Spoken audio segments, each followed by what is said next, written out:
So imagine you're signing this like ultimate contract where the penalty for breaking it is literally fatal.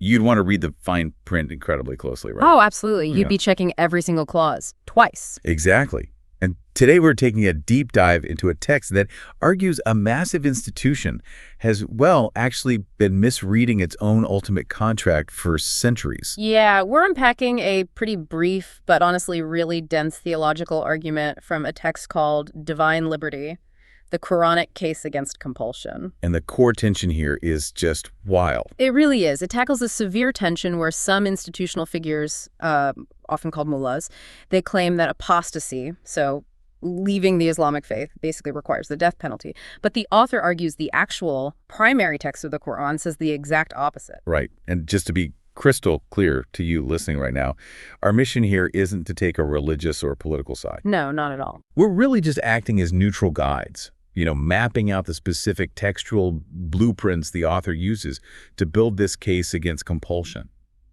So if the author is going up against centuries of institutional interpretation, they need a massive trump card. I mean, where do they even start? Well, they go straight to what they call the basic constitution of Islam. Okay. Yeah, it's a verse from the second chapter of the Quran, Surah Al-Baqarah, verse 256. Yeah. It simply states, there is no compulsion in religion. Or, in Arabic, la ikraha fidin. Wow. That's pretty direct. Very direct. And the author emphasizes this isn't just a suggestion, it's a foundational directive. So think of it like how a constitutional amendment works in a democracy. It's the ultimate baseline. Exactly, yeah. Like if a local municipal law contradicts it, Right. it automatically gets thrown out. And the author is arguing this verse operates the exact same way, just an absolute guarantee of individual choice that overrides forced compliance. Yeah, and they actually pair it with another chapter, Surah Al-Kahf, verse 29. What does that one say? It essentially says, whoever wills, let them believe, and whoever wills, let them disbelieve. So the text uses these 2 points to establish that having the freedom to choose your belief in this life is like the entire point of the system. Wait, I'm going to play devil's advocate for a second here. Go for it. Having a philosophical ideal of freedom is great, sure, but earthly authorities often just ignore philosophy in favor of enforcing rules. Like if I break a secular law, I get punished. Right. There are real-world consequences. Yeah, so why wouldn't a religious institution just say, well, you made your choice to join, and now you're bound by the rules? Does the author actually offer a practical counter to the earthly punishment of apostasy?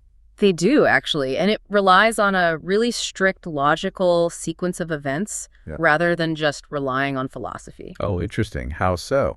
The author points to Surah An-Nisa, verse 137. This specific verse describes a very particular group of people. It talks about those who believe, then disbelieve, then believe again, and then disbelieve a second time. Hold on. Let's really unpack the logistics of that for a second. Yeah, do the math on it. Right, because if the penalty for disbelieving the very first time was immediate execution by the state, how could anyone possibly be alive to believe and disbelieve a second time? That is the massive logical loophole the author exposes right there. It completely breaks the system. It really does. Yeah. If apostasy triggered an automatic worldly death penalty, the physical sequence described in that verse is literally impossible. I mean, you can't have a second crisis of faith if you're dead. Wow. So the author is saying that because the text itself acknowledges people bouncing back and forth between belief and disbelief, the original author, God, in this context, clearly didn't mandate an earthly execution for the first offense. Exactly. The argument is that any ultimate punishment is reserved strictly for the hereafter, not for human courts. It's a fascinating use of simple deductive logic to dismantle the entire argument for violent compulsion. That completely shifts the dynamic from a physical threat to a purely spiritual choice. Yeah, which leads to the underlying mechanism of belief itself. The author concludes that force and swords just cannot create genuine Muslims. And why is that exactly? Well, because true belief requires internal cognitive consent. If an authority holds a sword to someone's neck, they aren't changing that person's internal cognition or soul. No, they are just forcing them into a biological survival response. Precisely. The author argues that kind of coercion only engineers hypocrites, not actual believers. It makes perfect sense, honestly. You're just generating compliance, not faith. Exactly.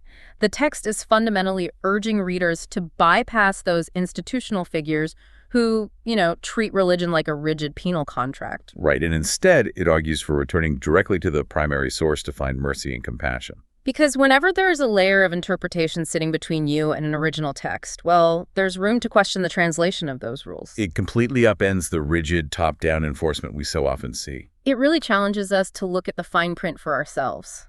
And that is exactly why this matters to you listening, whether you're highly religious or completely secular.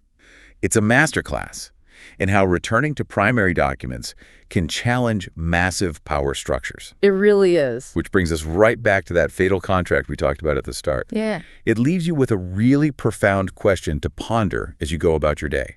What's that? If foundational texts are ultimately meant for individual interpretation rather than strict institutional enforcement, well, how might that change the way we view the policing of any modern ideology?